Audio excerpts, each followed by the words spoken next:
By now, you've likely seen the Black Lives Matter protests that took place across Australia.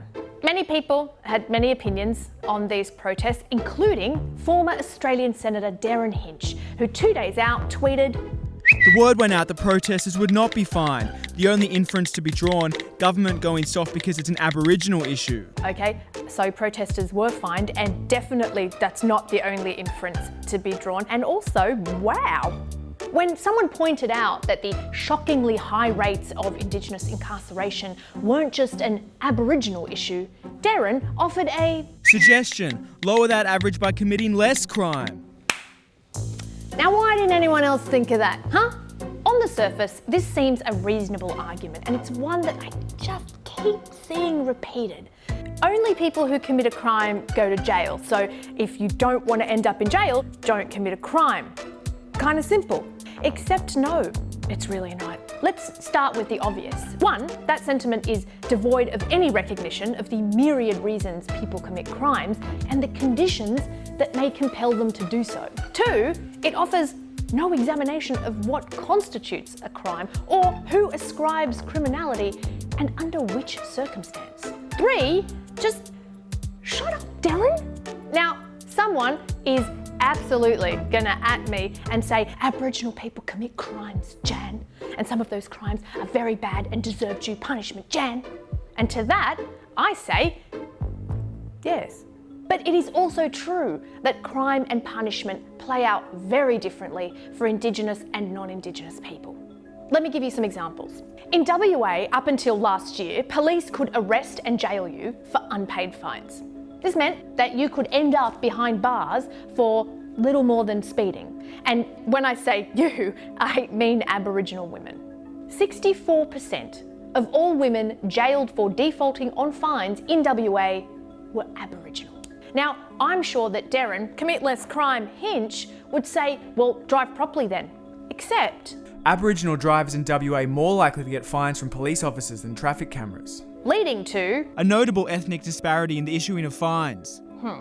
So it is entirely possible to have a situation in WA where your skin colour determines whether you're fined, your bank balance determines whether you can pay that fine, the police determine whether you're jailed, and in the most tragic of circumstances, you end up dying in custody, which is exactly what happened to 22-year-old Miss Do in 2014. In Victoria, Tanya Day committed the crime of being drunk in public. A few hours later, she lay dying in a prison cell. I wonder how to tell someone to commit less crime when their only crime is being intoxicated on a train, an offence Victorians, rather unremarkably, commit every weekend. I mean, yeah, maybe one should not be drunk in public. Or maybe that law is archaic and ludicrous. And those are not my words. They belong to one of the Royal Commissioners, whose report recommended, 30 years ago, mind you, that the law be abolished. Because all three Aboriginal men whose deaths in Victorian state custody was examined by the Royal Commission had been incarcerated for one thing: public drunkenness.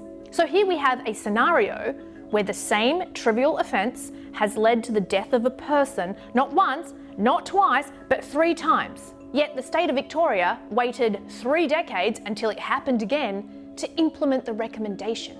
In New South Wales in 2010, an increase in Indigenous imprisonment rates was found to be mostly due to a declining propensity to grant bail and an increased propensity to impose custodial sentences rather than an increase in the rate of offending.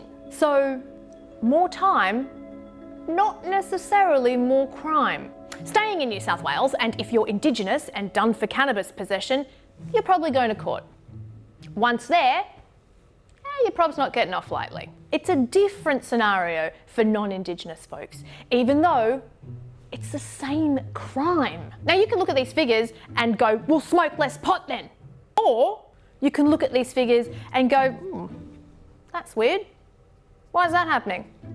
In the NT in 2018, every single child in detention was Indigenous. Every child. In Queensland, in 2015, Indigenous incarceration rates were at record levels.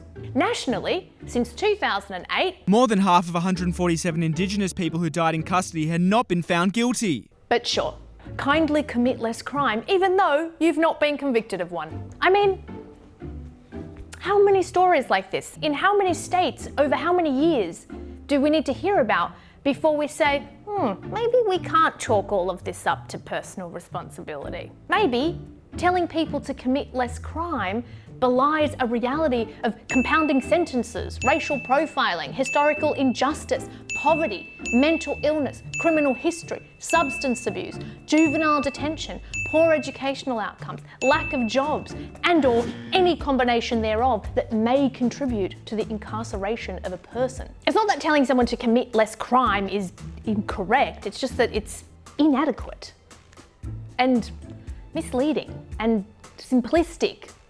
And just shut up, Darren.